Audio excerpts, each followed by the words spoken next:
Hello, good morning everyone. তোমরা সবাই কেমন আছো? আমার নতুন একটা ব্লগে সবাইকে স্বাগত জানাই। যারা তোমরা ওজন কমাতে চাইছো কিন্তু কি খাবে, কি খেলে ওজন কমবে সেটা বুঝতে পারছো না, তাদের জন্যই এই ভিডিওটা করা। আমি যেভাবে এই ডালিয়া তৈরি করছি সেভাবে তোমরা তৈরি করতে পারো, এতে তোমাদের খেতেও ভালো লাগবে আর ওজনও কমবে। প্রথমে আমি কেটে নিয়েছি পটল আর গাজর, তারপর আমি কেটে নিয়েছি পেঁপে। এই সমস্ত সবজিগুলোকে ধুয়ে নেব। এরপর আমি নিয়ে নিলাম ডালিয়া। যে পরিমাণে ডালিয়া নিচ্ছি ওই পরিমাণেই আমি নিয়ে নেব ডাল। এখানে আমি নিচ্ছি মুগ ডাল আর মসুর ডাল। আমি এখানে মুগ ডালটা ভেজে নিইনি, চাইলে তোমরা ভেজে নিতে পারো। সঙ্গে নিয়ে নিচ্ছি একটা গোটা ডাল। আমাদের এখানে পাওয়া যায় এই ডালটা, জানি না সব জায়গায় পাওয়া যায় কিনা। যদি পাওয়া যায় তোমরা দিতে পারো, আর নইলে না দিলেও কোনো অসুবিধা নেই। এবার সব কিছুগুলোকে ধুয়ে নিয়ে প্রেসার কুকারে দিয়ে দিলাম। এর মধ্যে আমি সয়াবিন দিয়েছি। সয়াবিন দিলে খেতে আবার বেশি ভালো লাগে।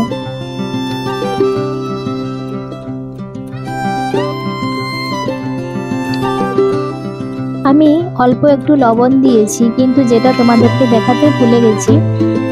সব কিছু দিয়ে আমি চাপা দিয়ে বসিয়ে দিয়েছি দুটো সিটি দেওয়ার অপেক্ষায়।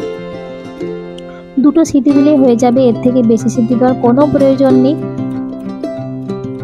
সেদ্ধ হয়ে গেছে। এবার কড়াইয়ের মধ্যে আমি সাদা তেল দিয়েছি, নিয়েছি একটু কারি পাতা আর কাঁচা লঙ্কা। কিছুক্ষণ ভেজে নেওয়ার পর দিয়ে দিচ্ছি এবার পেঁয়াজ, আদা, রসুনের পেস্ট। কিছুক্ষণ আবার নাড়িয়ে নিচ্ছি। যখন দেখবে এই কাঁচা মশলা মানে আদা, রসুন, পেঁয়াজ এগুলোর কাঁচা গন্ধ চলে গেছে, তখন দিয়ে দিতে হবে গুঁড়ো মশলা।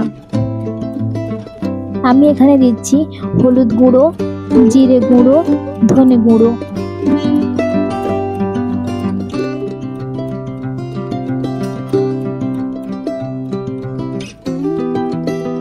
সব কিছু দেওয়ার পর কিছুক্ষণ নাড়িয়ে নিচ্ছি যাতে মশলাটা লেগে না যায়, তাই অল্প একটু জল দিয়ে দিলাম। জল দেওয়ার পর কিছুক্ষণ আবারও নাড়াতে হবে। যখন দেখবে যে জলটা শেষ হয়ে গেছে আর তেল ছেড়ে দিয়েছি মশলা থেকে, তখন সিদ্ধ করে রাখা সমস্ত সবজি এবং ডালিয়া কড়াইয়ের মধ্যে দিয়ে দিলাম। পরে প্রয়োজন মতো আবার একটু নুন দিতে হয়েছে। এখন কিছুক্ষণ নাড়ানোর পর হয়ে যাবে এখন কমপ্লিট আজকের মতো ডালিয়া তৈরি করা। এইভাবে তোমরা তৈরি করে দেখবে, খেতে খুব ভালো লাগবে।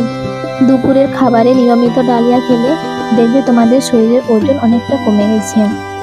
ডালিয়ার মধ্যে যেহেতু অতিরিক্ত পরিমাণে ফাইবার থাকে, তাই দ্রুত ওজন কমাতে সাহায্য করে। তোমরা তৈরি করবে এবং কমেন্টে আমাকে জানাবে। আজকে তাহলে এই পর্যন্ত, দেখা হবে পরের একটা ব্লগে। ততক্ষণ তোমরা সুস্থ থেকো, ভালো থেকো আর সবাইকে ভালো রেখো। টাটা।